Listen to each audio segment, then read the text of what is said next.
बेसन पिठाचा अजिबात वापर न करता कुरकुरीत क्रिस्पी ब्रेड पकोडा तुम्ही आतापर्यंत कधी बनवला होता का? नसेल बनवला तर एक तर ह्या पद्धतीने कुरकुरीत क्रिस्पी हा ब्रेड पकोडा नक्की बनवा. त्यासाठी सर्वात आधी कढईमध्ये तेल टाकलं, त्यामध्ये जिरे, मोहरी टाकली, हिंग टाकलं.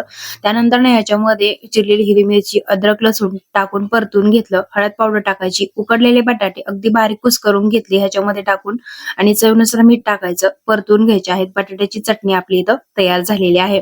त्यानंतर मी इथं ब्रेड घेतलेला आहे. ब्रेडचा लाल कलरचा जो भाग आहे ना, तुम्ही इथं काढून घेतलेला आहे चाकूच्या मदतीने. पाण्यामध्ये बुडून अशा पद्धतीने त्यातलं पाणी काढून घ्यायचं आहे. अशा पद्धतीने याच्यामध्ये बटाट्याची स्टफिंग भरून घ्यायची आहे आणि बाजू बंद करून घ्यायची आहे. असा आकार देऊन घेतलेला आहे आणि मध्यम आचेवरती इथं तेलामध्ये छान असे कुरकुरीत क्रिस्पी होईपर्यंत आणि गोल्डन रंगाचे होईपर्यंत तळून घ्यायचे आहेत.